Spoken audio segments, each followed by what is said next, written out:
So we're going to start talking about differential equations. So when you think of an equation, you probably think of something like this. That's an algebraic equation. And with an algebraic equation, when we find a solution, in this case, say x equals 3, we might ask, what does it mean to be a solution? To be a solution, it means that if we plug it back in, it makes the equation true. So 3 plus 4, is that really equal to 7? Yes, it is. It's a solution. Okay? So that's an algebraic equation. A differential equation looks something like this.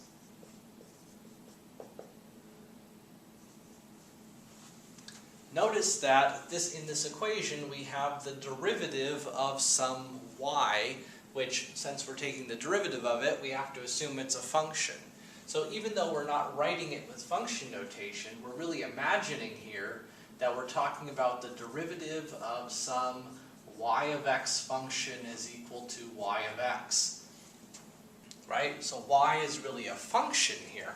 And so when we go to solve a differential equation, the solution is not a number like with an algebraic equation. The solution is a function, y of x, that satisfies this relationship. It is a function who, in this case, the derivative is equal to the original function. Now, you might be able to guess at what a solution here is. Can you? A function whose derivative is itself. How about e to the x? So let's check to make sure that this is actually a solution. So to verify that a function is a solution to a differential equation, we can just plug it back in. So we can ask, okay, well, what is dy dx? Well, the derivative of e to the x is e to the x. So is dy dx equal to y? Is e to the x equal to e to the x? Yeah. So this is a solution to the differential equation. Now, a good question to ask is it the only solution? And what do you think? In this case, no, it's not. There are more solutions, one of which would be something like 4e to the x, because the derivative would be 4e to the x, and 4e to the x equals 4e to the x, so that's also a solution. And in fact, in this case, we end up getting a whole family of solutions. This is a whole family of solutions. So, oftentimes when you see a differential equation, you'll either be solving for the whole family of solutions like we did here, or you'll be given more information.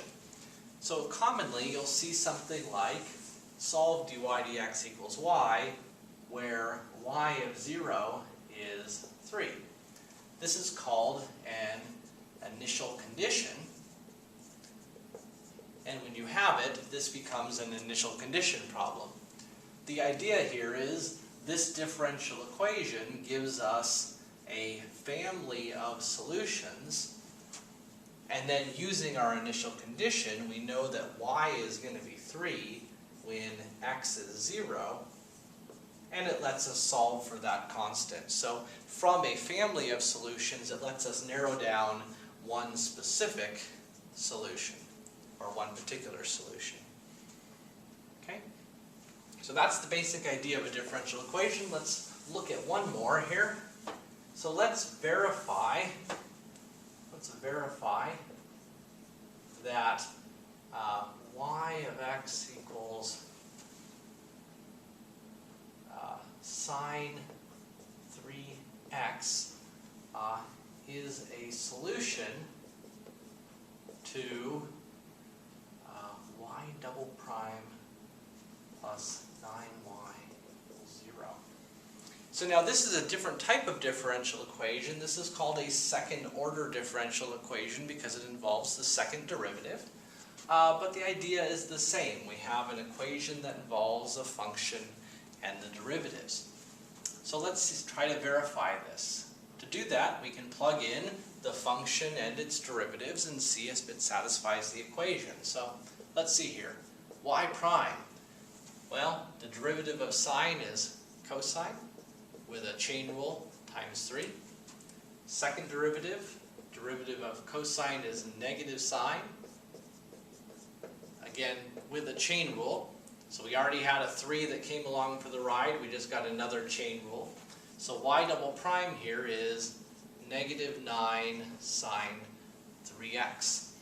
So let's plug this in and see if it satisfies the equation. So we're asking, is negative 9 sine 3x plus 9 times y, y was sine 3x, is that equal to 0? Yes. So this is in fact a solution to the differential equation. Okay? And so this is an example of verifying a solution to a differential equation.